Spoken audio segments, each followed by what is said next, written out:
Welcome back friends, welcome to our study channel move on study. तो friends आज मैं आप लोगों के सामने जैक बोर्ड के द्वारा यानी झारखंड एकेडमिक काउंसिल के द्वारा जो फ्रेंड्स प्रीवियस ईयर यानी कि 2023 में जो मैट्रिक की परीक्षा कंडक्ट करवाई गई थी, तो वो सारे मैं क्वेश्चन आप लोगों के बीच लेके आऊँ सब्जेक्ट्स साइंस का।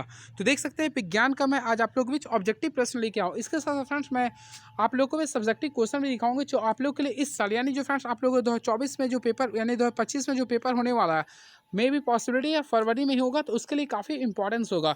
तो चलिए बिना टाइम वेस्ट किए मैं स्टार्ट करता हूँ। इसके साथ साथ मैं फ्रेंड्स आप लोग को कुछ एक्स्ट्रा भी बताऊंगा, आप लोग के लिए काफ़ी फ्रूटफुल होगा। तो चलिए स्टार्ट करता हूँ। First of all question is now, किस दर्पण में वास्तविक फोकस होता है?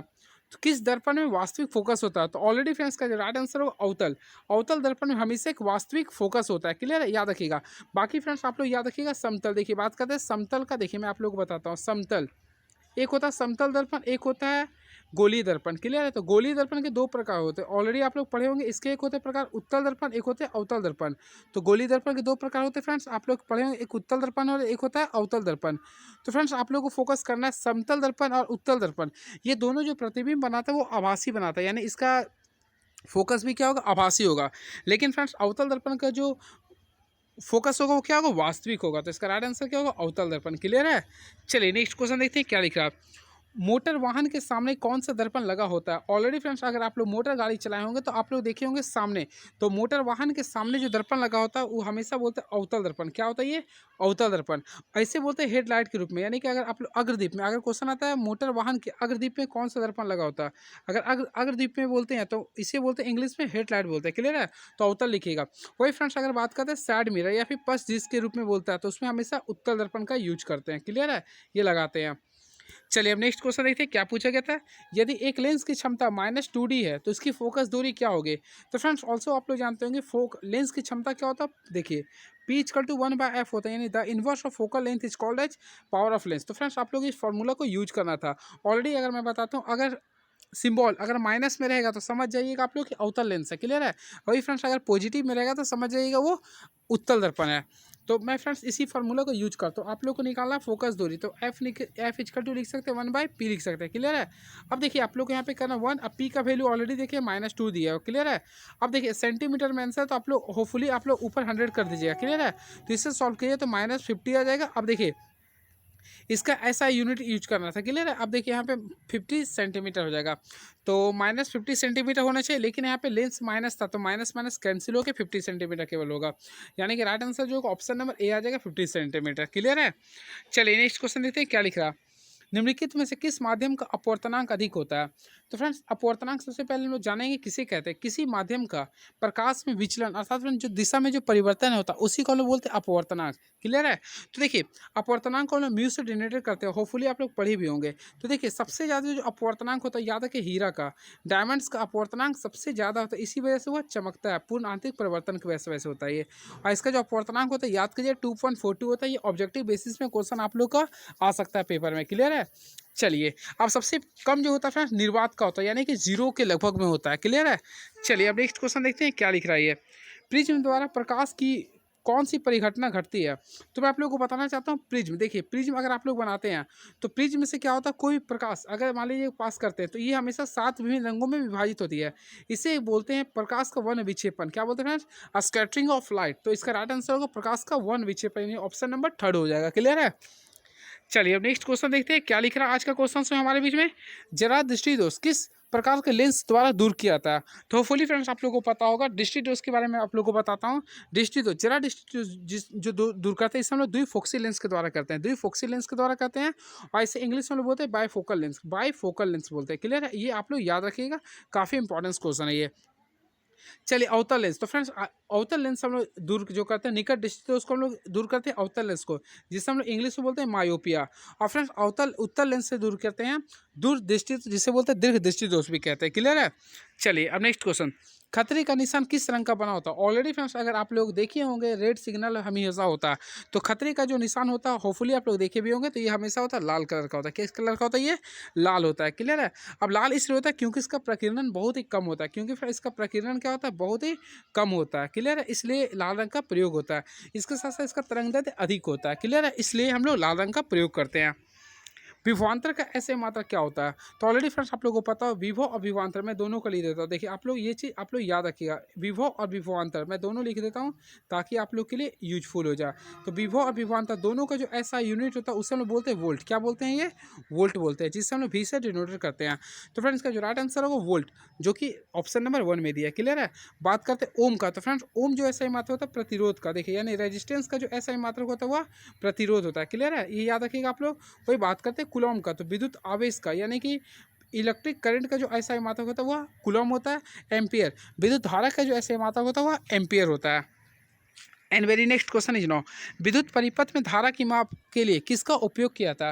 तो ऑलरेडी फ्रेंड्स मैं आप लोगों के बीच हमेशा डिस्कस करता रहता हूँ विद्युत परिपथ में धारा की माप। यहाँ पे ध्यान दीजिएगा क्वेश्चन आप लोगों के बीच क्या बोल रहा है? धारा की माप। तो धारा की माप के लिए हम हमेशा मीटर का यूज करते हैं, और ऐसे इंग्लिश में बोलते हैं ए मीटर। इंग्लिश में क्या बोलते हैं? ए मीटर। तो ए मीटर का प्रयोग हम लोग करते हैं विद्युत धारा की माप ज्ञात करने में। क्लियर है? और ऐसे फ्रेंड्स आप लोग याद रखिएगा हमेशा से सीरीज कॉम्बिनेशन में ऐड करते हैं। क्लियर है? ये आप लोग याद रखिएगा। और वोल्ट मीटर का प्रयोग करते हैं किसी दो बिंदुओं के बीच के विभवांतर को वैल्यू निकालने में। चलिए नेक्स्ट क्वेश्चन, यदि किसी बल्ब में 1 मिनट में 120 कूलॉम का आवेश प्रवाहित होती है तो विद्युत धारा का मान ज्ञात करें। ऑलरेडी फ्रेंड्स आप लोग को विद्युत धारा का मान पता होगा, आप लोग को फार्मूला पता होगा Q इक्वल टू क्या होता है? I T. मैं आप लोग को ऑलरेडी डिस्कस करता हूँ। देखिए तो देखिए कूलॉम जो होता है आप लोग को ऑलरेडी 120 दिया हुआ। क्लियर है? आप लोगों को करंट बोल रहा है, तो करंट आप लोग को आई निकालना, टाइम दिया 1 मिनट, तो हमेशा मिनट को आप लोग को सेकंड में बदलना पड़ेगा। तो 1 मिनट को क्या लिखिएगा? 60 सेकंड बोले कीजिएगा। तो आई का अगर वैल्यू निकालते हैं तो 60 का टेबल में 120 आता है 2 बार में। अभी तो धारा कैसे मतलब क्या होता है? एम्पियर। तो राइट आंसर क्या होगा? 2A यानी कि 2 एम्पियर आंसर, जो कि ऑप्शन नंबर 2 में आप लोग देख लिए होंगे। क्लियर है? चलिए नेक्स्ट क्वेश्चन, एक यूनिट विद्युत ऊर्जा का मान क्या होता है? ऑलरेडी फ्रेंड्स आप लोगों को मैं बताया था एक यूनिट विद्युत ऊर्जा का जो मान होता है 3.6 इंटू 10⁻6 होता है। 3.6 इंटू 10⁻6 जूल होता है। क्लियर है? और ऐसे फ्रेंड्स अगर आप लोग बोलते हैं 1 किलो वाट घंटा, देखिए 1 किलो वाट घंटा, 1 किलो वाट घंटा को ही हम लोग बोलते हैं 1 यूनिट बोलते हैं। याद रखिए दोनों का वैल्यू क्या होता है? 3.6 इंटू 10⁻6 जूल होता है। ये याद रखेंगे आप लोग। क्लियर है? ताकि आप लोग को कन्फ्यूजिंग ना हो। And very next question is no, विद्युत धारा प्राप्त करने की युक्ति को क्या कहते हैं? ऑल्सो फ्रेंड्स अगर आप लोग क्लास 10 का प्रिपरेशन किए होंगे तो आप लोग देखे होंगे विद्युत धारा एवं उसके चुंबकीय प्रभाव में आप लोग पढ़े होंगे। विद्युत धारा प्राप्त करने वाले युक्ति को बोलते हैं विद्युत जनित्र बोलते हैं। क्या बोलते हैं? विद्युत जनित्र बोलते हैं। तो ये याद रखिएगा, यानी विद्युत धारा प्राप्त करने वाले युक्ति को हम लोग बोलते हैं विद्युत जनित्र बोलते हैं। ये आप लोग को याद करना पड़ेगा। क्लियर? होपफुली आप लोग देखे भी होंगे आप लोग विद्युत जनित्र।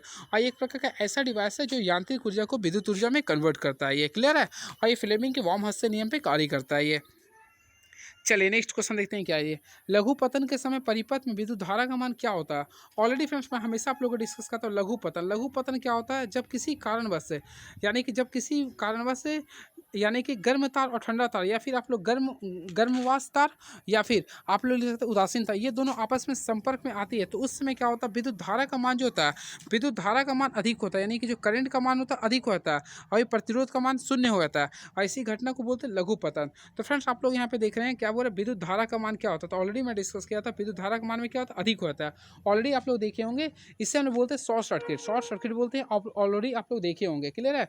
तो इसमें विद्युत धारा का मान क्या होता है? अधिक होता है। और वही प्रतिरोध की अगर बात करता है तो प्रतिरोध की जो वैल्यू होता है वह शून्य हो जाता है। ये आप लोग दोनों कंडीशन को याद रखिएगा, क्योंकि दोनों कंडीशन से क्वेश्चन पूछता है पेपर में। क्लियर है? चलिए अब नेक्स्ट क्वेश्चन देखते हैं क्या पूछ रहा। नीला लिट अब देखिए हम लोग केमिस्ट्री का क्वेश्चन की ओर डील करते हैं। तो नीला लिटमस पेपर किससे लाल हो जाता है?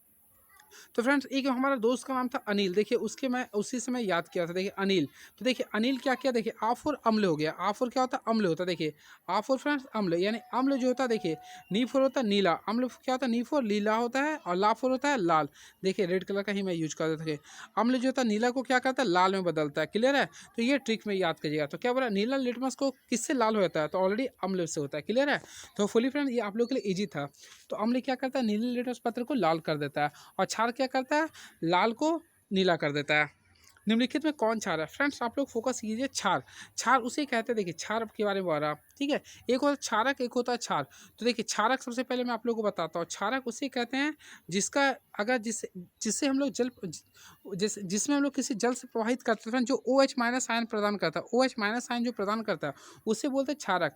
लेकिन फ्रेंड्स वैसे क्षारक जो जल में घुलनशील होता है उसे बोलते हैं क्षार। तो ऑलरेडी फ्रेंड्स अगर आप लोग इसमें देखे होंगे तो कॉस्टिक पोटास यानी जो NaOH जिसका pH मान ऑलरेडी आप लोग जानते हैं 14 होता है, ये एक प्रकार का क्षार है। क्या ये एक प्रकार का क्षार है? क्लियर है? चलिए नेक्स्ट क्वेश्चन देखते हैं क्या है ये। तो नेक्स्ट क्वेश्चन देखते हैं क्या लिखा है, यानी कि 15 क्वेश्चन हम लोग चलते हैं। तो 15 क्वेश्चन लिख रहा है जिप्सम का रासायनिक सूत्र क्या होता है। ऑलरेडी फ्रेंड्स आप लोग पढ़े होंगे अम्ल क्षारक का लवण चैप्टर नंबर 2 में। तो जिप्सम सबसे पहले याद रखिए, जिप्सम को जानने से पहले आप लोग प्लास्टर ऑफ पेरिस का सूत्र जान लीजिए। तो प्लास्टर ऑफ पेरिस का सूत्र देखिए CaSO4 हाफ H2O होता है। और फ्रेंड्स ये सब क्वेश्चन आप लोगों को फिर आएगा पेपर में, ये होता है प्लास्टर ऑफ पेरिस का, क्लियर है। लेकिन याद रखिएगा प्लास्टर ऑफ पेरिस में केवल यहाँ पे जो हाफ है उसके यहाँ पे जिप्सम को निकालने के लिए हम लोग केवल 2 लिख देते हैं, यानी कि कैल्शियम सल्फेट। देखिए यहाँ पे लिखिएगा CaSO4 होता है यहाँ पे, और यहाँ पे लिखिएगा 2H2O, क्या लिखिएगा 2H2O। ये आपका फार्मूला होता है आप लोग का प्लास्टर सॉरी जिप्सम का होता है, ये होता है फ्रेंड जिप्सम का फार्मूला होता है, क्लियर है। तो fully friends option number B को आप लोग क्लिक कर सकते थे ये। चलिए नेक्स्ट क्वेश्चन, समीकरण CaCO3 यानी कि कैल्शियम कार्बोनेट है, समीकरण CaO प्लस CO2 किस प्रकार का अभिक्रिया। ऑलरेडी फ्रेंड्स आप लोग पढ़े होंगे, क्लास 10 का कंसेप्ट है ये वियोजन अभिक्रिया। ये क्या है, ये वियोजन अभिक्रिया है ये। तो राइट आंसर क्या हो जाएगा, वियोजन अभिक्रिया, क्लियर है। अब बात करते हैं वियोजन अभिक्रिया को हम लोग बोलते हैं डिकम्पोजिशन रिएक्शन, या फिर इसे अपघटन अभिक्रिया भी कहते हैं। वैसे रासायनिक अभिक्रिया जिसमें एकल पदार्थ टूटकर दो या दो से अधिक उत्पाद का निर्माण करता है, क्लियर है, उसे बोलते हैं वियोजन अभिक्रिया। जल के विद्युत अपघटन में कैथोड पर कौन सी गैस निकलती है। तो फ्रेंड्स ये काफ़ी अच्छा क्वेश्चन है, मैं आप लोगों को बताता हूँ। देखिए जल का अगर हम लोग विद्युत अपघटन करते हैं तो हमेशा याद रखिए एक H+2 गैस निकलता है, ठीक है। तो H2 गैस जो निकलता है वो हमेशा कैथोड पे निकलती है। किस पे निकलती है, कैथोड पे निकलते हैं। तो याद रखिए कैथोड पे कौन सा गैस निकलेगा, ये H2 गैस निकलेगा, क्लियर है।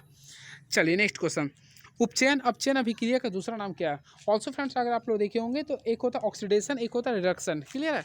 तो ऑक्सीडेशन और रिडक्शन ये दोनों के अभिक्रिया का दूसरा जो नाम होता है उसे बोलते हैं रिडॉक्स अभिक्रिया। क्या बोलते हैं, रिडॉक्स अभिक्रिया। अगर आप लोग देखिए रिडॉक्स अभिक्रिया लिखते हैं, अगर मान लीजिए कि आप लोग रिडॉक्स रिएक्शन लिखते हैं तो रिडॉक्स रिएक्शन से आप लोग दो वर्ड्स को निकाल सकते हैं। देखिए मैं आप लोग बताऊँ, RD से होता है रिडक्शन, देखिए इसको आप लोग बोलते हैं रिडक्शन, जिसका हिंदी मीनिंग होता है अपचयन, और OX होता है ऑक्सीडेशन, जिसका हिंदी मीनिंग होता है उपचयन होता है। तो ये आप लोग लिख सकते हैं, क्लियर है।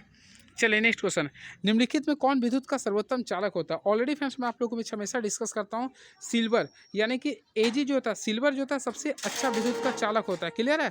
लेकिन यहाँ पे बोला विद्युत का सर्वोत्तम चालक है, तो ऑप्शन में अगर आप लोग देखेंगे तो Ag नहीं है। तो इसके बाद अगर आप लोग देखते हैं तो हम लोग कॉपर का यूज करते हैं, क्या यूज करते हैं, कॉपर का। तो देख ले सकते हैं आप लोग ऑप्शन नंबर ए में क्या दिख रहा है, कॉपर। तो कॉपर को क्लिक कर सकते हैं। एंड नेक्स्ट क्वेश्चन, गंधक है।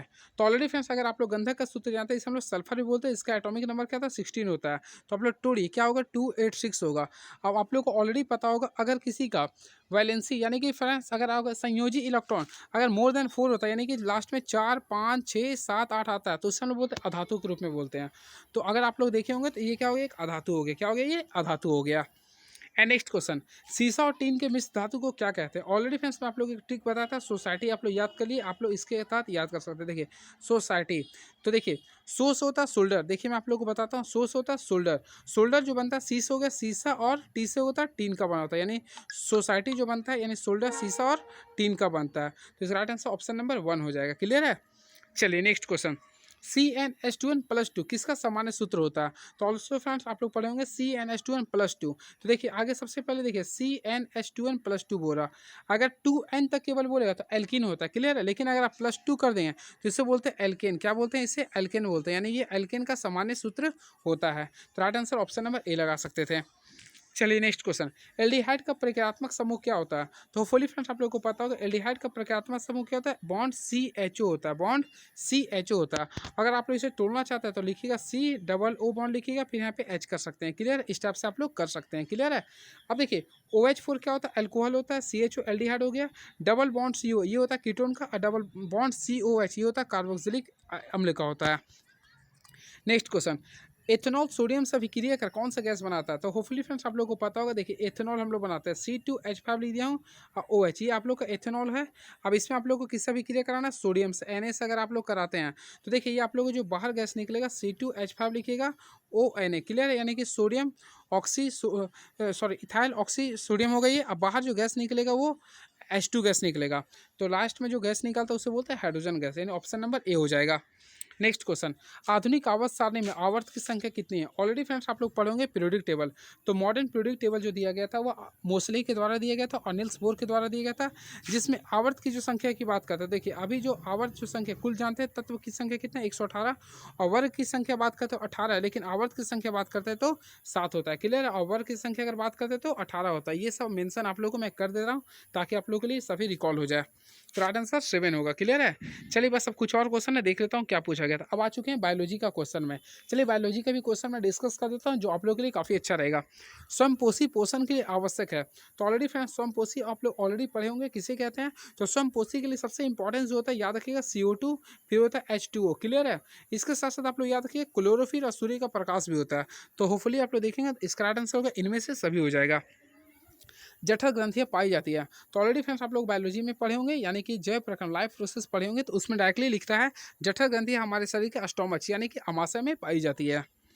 नेक्स्ट क्वेश्चन, पित्तरस का स्राव होता है, तो मैं आप लोगों को बताना चाहता हूँ पित्तरस का जो स्राव होता है वह पित्तरस का जो स्राव होता है वह यकृत के द्वारा होता है, यानी लीवर के द्वारा होता है। क्लियर है? इसे याद रखिएगा, पित्तरस का जो स्राव होता है वह यकृत के द्वारा यानी लीवर के द्वारा होता है। लेकिन अगर यही क्वेश्चन आता है पित्तरस जमा कहाँ होता है, तो जमा की बात करते हैं तो पित्ताशय में, जमा की बात करते हैं तो पित्ताशय में होता है। क्लियर है? चलिए अब नेक्स्ट क्वेश्चन, सबसे छोटी अंतःस्रावी ग्रंथि क्या है? तो फ्रेंड्स मैं आप लोगों को फिर से डिस्कस करता हूँ। सबसे छोटी अंतःस्रावी ग्रंथि हमारी बॉडी का जो होता है पिट्यूटरी ग्रंथि होता है, पिट्यूटरी ग्रंथि होता है। क्लियर है? और सबसे बड़ी अगर बात करते हैं अंतःस्रावी ग्रंथि में तो थायराइड ग्रंथि होती है। नेक्स्ट क्वेश्चन, घेंघा रोग पनपता है, तो ऑलरेडी मैं हमेशा डिस्कस करता हूँ घेंघा रोग, तो घेंघा रोग जो होता है वह आयोडीन की कमी से होता है, आयोडीन की कमी से होता है। अब आयोडीन का एटॉमिक नंबर 53 होता है, आई इसका होता है संकेत। ठीक है? चलिए नेक्स्ट क्वेश्चन, अब देखिए रक्त की कमी से क्या होता है? एनीमिया होता है, यानी RBC की कमी से क्या होता है फ्रेंड्स? एनीमिया नामक बीमारी होता है। क्लियर है? चलिए बस आप लोग भी कुछ और क्वेश्चन है मैं देख लेता हूँ क्या लिख रही है। पराग कोष में क्या पाए जाते हैं? होपफुली फ्रेंड्स आप लोग देखे भी होंगे, तो पराग कोष में जो पाए जाते हैं वो परागकण पाए जाते हैं। क्या पाए जाते हैं? परागकण पाए जाते हैं। मानव में निषेचन की क्रिया कहाँ होती है? तो मैं आप लोगों को बताना चाहता हूँ मानव में निषेचन की जो प्रक्रिया होती है वो फैलोपियन ट्यूब में होती है, यानी कि जिसे बोलते हैं अंडवाहिनी नलिका बोलते हैं। नेक्स्ट क्वेश्चन, किसी जीव की जीनी संरचना क्या कहलाती है? तो मैं आप लोगों को बताना चाहता हूँ किसी जीव की जीनी संरचना को हमेशा बोलते हैं जीनोटाइप बोलते हैं, जीनोटाइप बोलते हैं। एक स्त्री में कौन सा लिंग गुणसूत्र होता है? तो देखिए फ्रेंड्स सबसे पहले याद रखिए एक होता है स्त्री, एक होता है पुरुष। तो देखिए स्त्री और पुरुष में आप लोगों को बताता हूँ कौन सा लिंग गुणसूत्र पाती है। दोनों में सबसे पहले 21, यानी कि देखिए सबसे पहले 22 जो होता है, 22 जो पेयर होता है वो XX दोनों में पाए जाते हैं, लेकिन 23वां जो पेयर होता है जो लिंग निर्धारण का कार्य करता है, तो 23वां जो लिंग स्त्री में पाया जाता है वह XX पाया जाता है, लेकिन पुरुष की बात करते हैं तो वह XY पाया जाता है। अब आप लोग यहाँ पे क्वेश्चन देखेंगे तो स्त्री के बारे में बोल रहा था तो XX लिखिएगा। क्लियर है? तो राइट आंसर क्या होगा? XX, जो कि ऑप्शन नंबर 1 में दिया हुआ है। क्लियर है? तो राइट आंसर ऑप्शन नंबर 1 हो जाएगा। नेक्स्ट क्वेश्चन, जैव आवर्धन करने वाला रसायन क्या है? तो जैव आवर्धन करने वाला रसायन का नाम होता है DDT, DDT। तो DDT आप लोग को याद करना है। क्लियर है? और इसका खोज किसने किया था? मूलर नामक साइंटिस्ट ने किया था। डाइक्लोरो डाइफिनाइल ट्राइक्लोरो इथेनॉल बोलता है, इसका फुल फॉर्म होता है। ठीक है? चलिए अब नेक्स्ट क्वेश्चन हम लोग देखते हैं क्या लिख रहा है ये। देखिए बाघ उपभोक्ता है, तो फ्रेंड्स ऑल्सो आप लोग हमारा यानी हमारा पर्यावरण पढ़े होंगे आवर इन्वायरमेंट में। सबसे पहले एक होता उत्पादक, एक होता उत्पादक। क्लियर है? उत्पादक के बाद होता है पोषी, यानी कि प्रथम पोषी स्तर, फिर होता है द्वितीय, फिर तृतीय। तो उत्पादक में हमेशा आप लोग ऑलरेडी जानते हैं उत्पादक किसे कहते हैं? हरा घास को बोलते हैं। क्लियर है? और हरा घास को जो खाता है, यानी कि मान लीजिए हिरन खाता है, उससे बोलेंगे प्रथम पोषी स्तर। अब हिरन को जो खाता है, मान लीजिए कि मनुष्य भी बहुत कुछ खा लेता है तो उसको बोलेंगे द्वितीय, और मनुष्य को कौन खा लेता है? बाघ खा सकता है, तो ये क्या हो जाएगा? बाघ एक क्या होगा? तृतीय पोषी स्तर हो जाएगा। चलिए नेक्स्ट क्वेश्चन, चिपको आंदोलन कब प्रारंभ हुआ था? ऑलरेडी फ्रेंड चिपको आंदोलन सबसे फेमस है ये, जो कि वृक्ष से संबंधित था। तो चिपको आंदोलन जो प्रारंभ हुआ था 1972 में हुआ था, 1972 में हुआ था ये, और ये गढ़वाल के रेनी गांव में हुआ था। क्लियर है? ये भी आप लोग याद रखिएगा, उत्तराखंड के गढ़वाल के रेनी गांव में हुआ था ये। पवन चक्की से उपयोगी ऊर्जा प्राप्त करने के लिए पवन का न्यूनतम वेग क्या होनी चाहिए? ऑलरेडी मैं हमेशा इसका डिस्कस करता हूँ 15 किलोमीटर पर आवर होना चाहिए। देखिए मैं लिख देता हूँ 15 किलोमीटर पर आवर होनी चाहिए। क्वेश्चन हमेशा पूछता ही है। नेक्स्ट क्वेश्चन, लास्ट क्वेश्चन है ये, जल विद्युत संयंत्र द्वारा किस ऊर्जा को विद्युत ऊर्जा में रूपांतरित करता है? तो ऑलरेडी मैं आप लोगों को बताया था इसका राइट आंसर होगा स्थितिज ऊर्जा। क्या होगा ये? स्थितिज ऊर्जा। ये रहा फ्रेंड्स आप लोग का टॉप 40 क्वेश्चन जो कि प्रीवियस ईयर में पूछा गया था। अगर आप लोग देख लीजिए, आप लोग के लिए काफ़ी इंपॉर्टेंट क्वेश्चन है ये, और देख लीजिए किस टाइप्स का सब्जेक्टिव पेपर था। देख लीजिए मैं डिस्कस केवल कर देता हूँ। प्रकाश का अपवर्तन किसे कहते हैं, फिर निकट दृष्टि दोष क्या है, इसे कैसे दूर किया जा सकता है, रासायनिक समीकरणों को संतुलित करना क्यों आवश्यक है, आधुनिक आवर्तसानी के नियम को लिखें, डीएनए प्रतिकृति का प्रजनन में क्या महत्व है। फिर इसके साथ साथ पूछ रहा पारितंत्र में अपमार्जकों की क्या भूमिका है, भूमिगत जल के कोई दो लाभों का उल्लेख करें, अवतल दर्पण और उत्तर दर्पण में अंतर लिखना था आप लोग को। इसके साथ साथ सूर्योदय एवं सूर्यास्त के समय सूर्य का रंग लाल क्यों दिखाई देता है। फिर देखिए ये संतुलित करने के लिए क्वेश्चन बोल रहा है ये अम्ल वर्षा क्या है, आश्रित जल विद्युत का चालन क्यों नहीं करता जबकि वर्षा जल करता है। फिर पूछ रहा निम्नलिखित का नाम लिखिए, संरचना सूत्र लिखना था ये। तो अगर आप लोग हमारा क्लास करते होंगे तो फ्रेंड्स आप लोगों के लिए काफ़ी फ्रूटफुल लगता होगा ये। जब एड्रेनलिन रुधिर में स्रावित होता है तो हमारे शरीर में क्या अनुक्रिया होती है। फिर बोला ऊर्जा के आदर्श स्रोत के क्या गुण होते हैं, पार्श्वक्रम संयोजन किसे कहते हैं। तो ये सारे क्वेश्चन आप लोग देखे होंगे, जो मैं पढ़ाया था वो सारे का सारे क्वेश्चन आया हुआ था। तो विद्युत चुंबकीय प्रेरण क्या है। इसके साथ साथ देखिए आ चुका आप लोगों का केमिस्ट्री का क्वेश्चन, धातु और धातु के 3 भौतिक एवं 2 रासायनिक गुणों का अंतर लिखना है आप लोग को। फिर इसके साथ साथ फ्रेंड्स आप लोग देख सकते हैं क्या लिख रहा है केमिस्ट्री के रूप में, अमीबा में पोषण का सचित्र वर्णन करना था। ये रहा आप लोग का फ्रेंड्स पूरा का पूरा क्वेश्चन। और लास्ट था अनुवांशिकता क्या है, अनुवांशिकता में डीएनए की क्या भूमिका है। ये रहा लास्ट में आप लोग का क्वेश्चन। और ये देख सकते हैं आप लोग का झारखंड एजुकेशन रिसर्च ट्रेनिंग के द्वारा जो क्वेश्चन होता है वो सारे मैं डिस्कस कर दिया हूँ। तो for the first friend and also subscribe my YouTube channel move on. Thank you so much.